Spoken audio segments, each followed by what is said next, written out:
bonjour à tous, bienvenue au JESFC 2025. Je suis Corentin Bourg, docteur junior en cardiologie au CHU de Rennes et j'ai le plaisir d'être accompagné par le docteur Jean-Michel Le Cerf de l'Institut Pasteur de Lille. Aujourd'hui, nous allons parler du jeûne. Alors, c'est un sujet qui a un certain engouement. Est-ce qu'il y a un type de jeûne, plusieurs types de jeûne? Et si oui, quels sont-ils?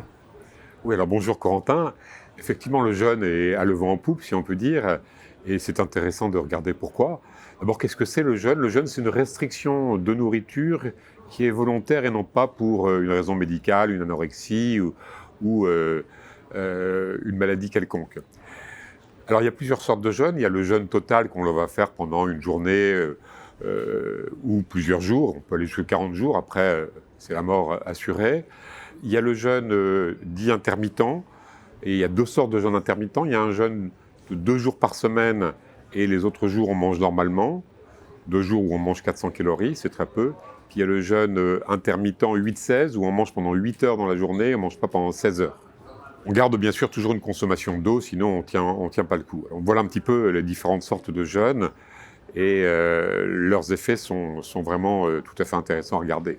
Et justement, ces différents types de jeûne, quels sont leurs effets à la fois physiologiques et métaboliques? Alors d'abord, quand on jeûne totalement, très vite l'organisme met en place des systèmes pour essayer de freiner les conséquences, pour maintenir une fourniture de glucose au niveau du cerveau.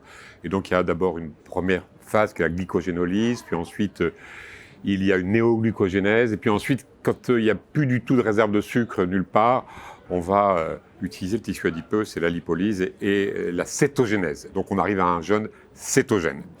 Voilà, ça c'est les effets physiologiques. Après, sur le plan métabolique, il y a des changements rapides qui surviennent quand on jeûne, c'est-à-dire que la glycémie va baisser, les triglycérides vont baisser, l'inflammation va baisser, on va se sentir plus léger, on va avoir moins mal au ventre. Tout ça, c'est très bien. Et le problème, c'est que, premièrement, est-ce que ça dure? Ça ne dure pas, c'est-à-dire que si on arrête le jeûne, les anomalies réapparaissent. Et puis, deuxièmement, y a-t-il des études qui montrent quelque chose de durable sur des maladies? Ça, c'est un autre point, on peut en parler. On sait qu'il existe une certaine littérature sur le jeûne, notamment en oncologie, qui reste assez prudente. Justement, y a-t-il de la littérature sur le jeûne dans le domaine cardiovasculaire? Alors, cancérologie, vous avez raison, c'est plus que prudent, puisque le réseau NACRE déconseille le jeûne en prévention ou en traitement du cancer. Les études animales existent, mais elles n'ont pas été transposées en études cliniques humaines.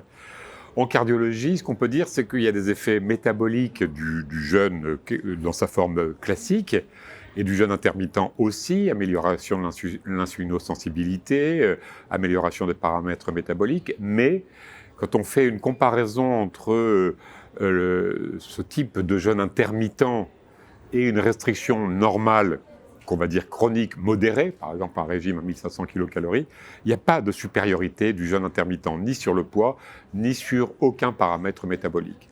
Et donc, le jeûne intermittent n'a pas d'intérêt particulier. Par contre, tout ceci nous enseigne quand même.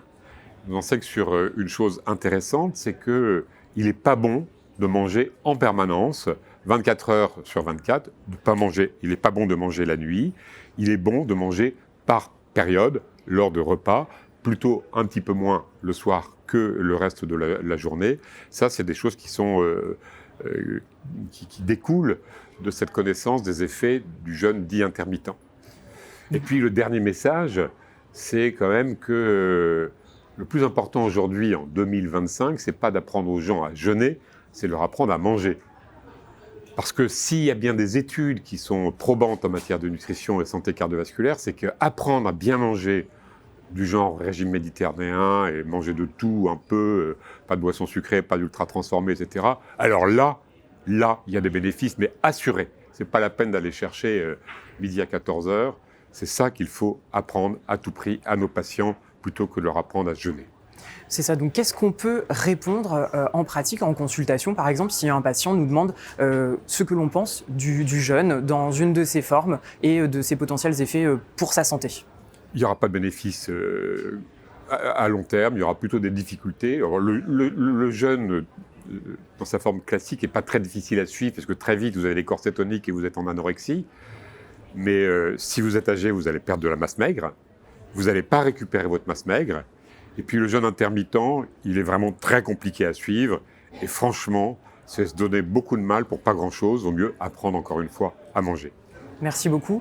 Donc, on a vu qu'il existait différents types de jeûnes, que cela avait des effets physiologiques et métaboliques qui étaient bien décrits, que malgré tout, dans le domaine cardiovasculaire, il y avait une littérature qui restait assez limitée et qui restait très prudente également quant à son utilisation dans la pratique quotidienne, que c'était peut-être quelque chose qu'on ne pouvait pas conseiller de façon prudente à nos patients et qu'il fallait plutôt renforcer le message de manger en équilibre et avec modération.